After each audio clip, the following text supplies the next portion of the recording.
Teka n'umunezero ntangere vyo gusubira kubana namwe banywanyi mukurikira makuru n'ibiganiro tubandanya gushikiriza imisi yose kuri imbonesha kure y'Umuhuza TV. Nabahaye kaze muri aya makuru agezweho muri uyu mwanya. Hano ku Muhuza TV tubatohereza byinshi bivugwa cyane mu bisata bitandukanye harimo umutekano, politike, gatega kazi na muntu biba bivugwa cyane mu bategetsi batandukanye kandi bakomeye bitangazwa nabo. Hari amakuru muba mwaranyegejwe dushikirizwa n'amasoko yacu ari irya nino mu bice bitandukanye no mu nzego nyinshi. Hari bivugwa cyane ku mbuga ngurukana bumenyi n'ibimenyesha makuru.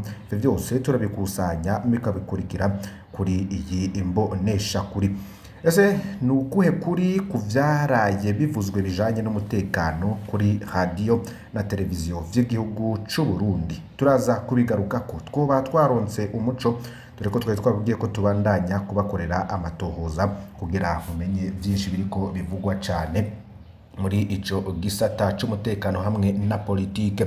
Ndagusaba kugira ngo fyonde kuri subscribe canke s'abonner ni butari wafyondako.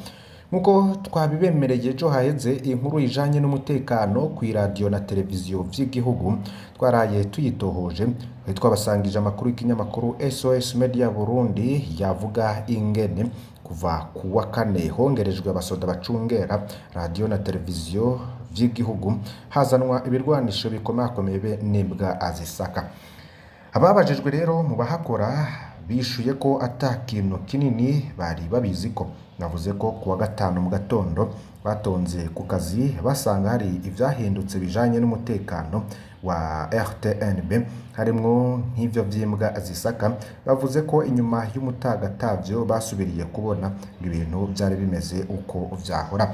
Abagerageje kubaza mu ikambi y'abasirikare bacungera umukuru w'igihugu ni BSPI bishuye ko BSPI iherutse kuronka izo mbwa zimenyereye gufasha mu matohoza none bariko barimenyereza kuzikoresha. Kumbure niyo mpamvu zavuzwe ku kirimba umukuru w'igihugu akoreramwo Ntare House hamwe no kuri RTNB.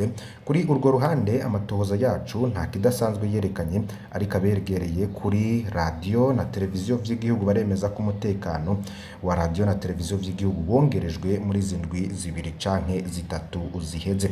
Hari impari zabaye nijoro hagati y'abasirikare bacungera radio na televiziyo vy'igihugu.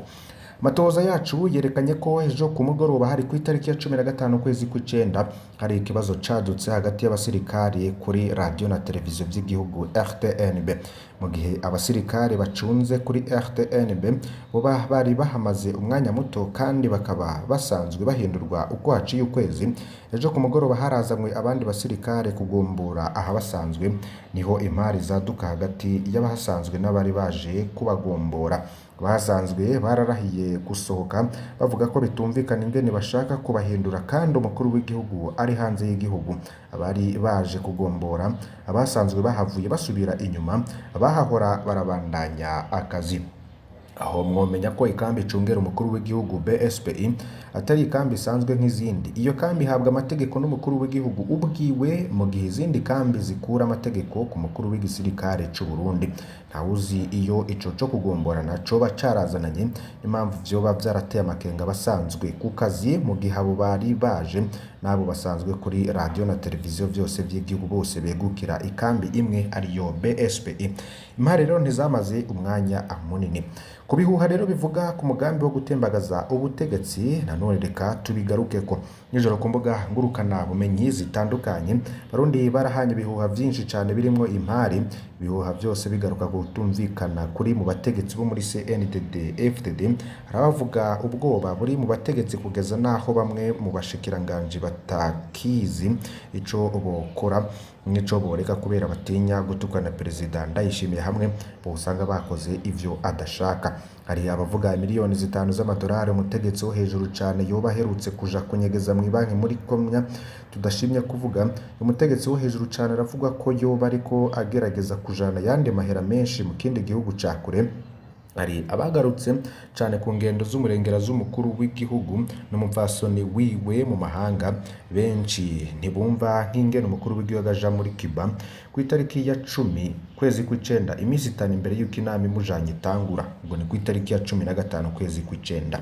Babona ko ariko arasesagura ubutunzi bw'igihugu canke ko hariho ikintu kinyegeje kitavugwa ariko arakora. Hari abavuze cane ku mbonerakure zirungikwa gusaba ubuhungiro muri Kongo, iyo nkuru rero tukazoyigarukako. Ivyo bihuha byose vyagumye bishimangira kutumvikana kuri mu butegetsi, mbere bamwe bakibaza ko hariho bihangange bishaka gusenyura Perezida Varisito Ndayishimiye, bandi bakavyita urwenge rwa Neva kugira ahagarika ibihangange biriko biramupinga. Makuru yo muri CNDD-FDD uvuga ko bisaba kuyitondera cyane. Hari n'ibihuha ubutegetsi bwonyene bukwiragiza kugira ngo busamaze abantu mu gihe baba buriko burategura ikindi kintu. Hari ibindi bihuha biba ari ukuri ariko iyo bimenyekanye cyane hakaba abaja hagati y'abategetsi bashamiranye bagasuka mu mabisi, birasaba byose kuvyitondera. Ariko rero ico bamwe na bamwe bemeza nuko hamwe hoba ibihangange bigerageza gutembagaza ubutegetsi muri kino gihe bitoba bibikoze ku neza y'igihugu, ahubwo vyo bikora kugira bikingira inyungu z'akarwi gato cyane gasanzwe gafukamye mu nda Uburundi, nkuko rero vyagiye biribonekeza mu bihe bigiye bitandukanye. Benshi rero mu Barundi bakaba bashigikiye umukuru w'igihugu Varisito Ndayishimiye kubera ingendo yiwe yo kurwanya abihereza amatungo y'igihugu. Hari rero umutegetsi wo hejuru cyane atwara amadolari n'imbaga ari inkozi y'ikibi yo hejuru cyane, ngoje naho atavya politike nzi mbona twohangana n'inzara, ubutunzi n'ubutungane kuko ibindi vyari sawa. Mu vy'inkino navyo ngo nifuza ko Flambeau du Centre yotwara Primus League. Ivyo rero nivyo umwe yoba yagize ico ashikiriza. Munanje ico mbona hamwe hoboneka igihangange gitembagaza leta mvyeyi coba kije nk'inyishu y'ibibazo Abarundi bafise, kuko ngo nta utabona ko Neva ubwe watabona iyo ari karajane igihugu, ahubwo udusamaye gato ngazohungana amafaranga yose, ahubwo ubu kubera n'ubundi yabaye bwiba ingoma yarakwiye kubura aho ayivugiriza. Uvuza gutumvikana muri CNDD-FDD ahubwo ntavyo bazi. Burya nkuru nziza avuze ati muzohera nk'ifu y'imijira, yaravyimye ba CNDD-FDD. Ico ni iciyumviro cy'umwe yoba yashikirije. Nundi yagize ati amatohoza bandanye gusa hamwe vyo bari vyo tumenye bari inyuma y'ivyo bintu, twe n'aba vyumva kumwe dusaba nyakubahwa wacu dufatira ingingo abo bampema zuzuye baryoherwa ari uko umunyagihugu muto muto bamutoteje babonye ko perezida wacu ariko arahugura abanyagihugu turiko turaca ubwenge kugira ntihagire uwuzoza aradukandamiza kuko yishakiye, none bashaka kuvyira umugara. Kubasha ntituzobihanganire, tuzokombatira hamwe umuvyeyi wacu paka Abarundi tugumye tumurinde w'iterambere turiko turajako. Hari byinshi rero bitandukanye bibandanya kuvugwa, ni inkuru tuza no kubandanya kubatohoreza. Hari inkuru twabateguriye muza no gukurikira mu makuru yacu nkuko muza kuyakurikira mu masaha ari imbere, ivugwa cyane ku basirikare b'u Burundi ibya Prime Niyongabo ndetse na Reveriyano Ndikuriyo ngo navyo byoba bikomeye cyane muri aya makuru. Rero ntitubivuze ariko turaza kubigaruka ko mu yandi atandukanye turiko turabategurira. Byo rero nivyo bivyariko biravugwa cyane, bari twabakoreye amatohoza kuvyaraye bibaye irya nino, ariko akenshi bikaba byibonekeje kuri RTRB ndetse no kukirimba c'umukuru w'igihugu.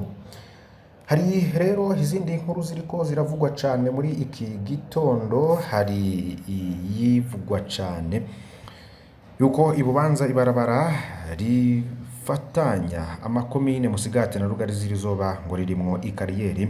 Niryo barabara ririko rirubakwa na Agence Routière du Burundi, rikabazaba rizoba ripima ibirometero 49 ngibigorwa vyoba bigeze kure. Muri zoza haritorera umuti ingorane y'ingendo zikorwa n'abenegihugu ba muri Rugazi canke Musigati kugendanira. Ibikorwa by'iryo barabara byatanguye mu kwezi kwa Ruheje bikaba bizomara amezi 6. Umustanire wakomera Musigati ngendo ziba ndende kuko bakikura eka no guhana ibidandazo byari bigoye hagati yayo makomine uko ari abiri. Hari ibindi bivugwa cyane, amafaranga angana n'amadolari y'abanyamerika $200 ku muntu ahungutse ngo ntazosubira gutangwa ku banyagihugu na cane bo mu kiyaya Cimbo bari bagiye mu buryo budatahuritse nk'abafise amadeni canke fitaniye amatati mu kibano. Abo bagirizwa ko guhunga basa n'ababigize urudandazwa. Ushikiranganje w'intwaro hagati mu gihugu yabivuze kuri uyu wa gatanu mu kigo cy'abahungutse cyo mu Kagwema muri komine Gihanga intara ya Bubanza. Martin Niteretse agasigura ko amatohoza yerekanye ko abantu bagira ico bita makanaki bakagenda haheze amezi canke bagashirwa ku ntonde z'abahunguka kubw'ubu ngo bagiye gusuzuma neza ko bataha bari bahunze ivy'ukuri. Yagize ati ubu no kuraba abantu bariko barataha ivyo bari barahunze, ngese boba barahunze iki? Bahunze ryari? Abantu bahunze mu mwaka 2023, 2022 ejo bundi bahunze iki? Ko ufise ikibazo c'akagurube yatungiye umuntu bigacangana acajabuka muri Kongo kuvugana ingene akamwishura ufise ideni ry'umuntu ngo ndagiye. Abari bahungutse batahawe amafaranga yo bavuga ko batabona ko bagiye kubaho, vyoba ari ibintu bitoroshe. Ni mu gihe kandi umurwi w'igihugu ujejwe gukinga ibiza n'isibe umenyesha ko uriko urasanura amasite ya Sobel na Kinyinya ya kabiri muri komine Mutimbuzi intara ya Bujumbura, usigura ko ari ukugira uze wakire abazoba batewe n'imyuzurire izoturuka ku mvura nyinshi zogwa mu mezi yimirije nk'uko birutse gutangazwa n'ikigo Ijebu kiraba ihindagurika ry'ikirere. Aniseti Nibaruta arongoye avuga ko ni bibanza bizimurirwamwo abanyagatumba bizoba ngombwa ko bimuka vyabonetse. Barindiriye ko ibiro vy'umushikiranganje wa mbere bitanga intumbero y'uko vyokorwa, kumenyesha ariko ko hari hegitari 10 muri komine Muhimbi, 5 zo muri komine Kabezi hamwe na 5 mu Rumonge. Ngo kubijanye no kwitegurira guhangana n'ibihe, warongoye urwo rwego amenyesha ko hariko haraba amahimiriza ku bajejwe intwaro n'abanyagihugu ubwabo. Kubwiwe bafashijwe n'intwaro basabwa gufurura imiserege itwara amazi hamwe no gucukura imikobeko ku mutumba, bongere batere ubwatsi. Ivyo bivugwa cane muri ako gace. Ni mu gihe kandi mu ntara ya Rumonge ibitenge 39 bitariko ikimenyetse ko vyarihiwe mu kigo BR cyarwe kwegeranya amakori n'amatagisi nivyo vyafashwe mu isoko ya Gitaza riri muri komine Muhuta kuri uyu wa gatanu. Makuru ava mu gipolisi mu Rumonge avuga ko ivyo bitenge n'ibindi 28 vyaheruka kuhafatirwa vyaciye bishikirizwa kigo OBR, vyose ngo zosubizwa bene vyo ariko babirihiye. Hari ibindi bitandukanye rero. Abakozi 3 bo kw'ivuriro ryo ku mutumba Mutambara ngo bimuriwe gukorera ahandi basubirizwa n'abandi bivuye ku makosa bagirizwa ko bagiye barakora. Atumwe ryari risigaye rikora nabi bivugwa n'uburongoye intara y'ubuvuzi ya Rumonge ni Jean Ferdinand Girukwishaka, yemeza ko ari inyuma yaho abahivuriza avuga ko bari basigaye bitura ahandi batabarije ko atagikozwe iryo vuriro rishobora kugara. Naho biruko mu madose yabo nk'amakete abasaba kwisigura nta kimenyetso na kimwe kiboneka kigaragaza amakosa bagirizwa.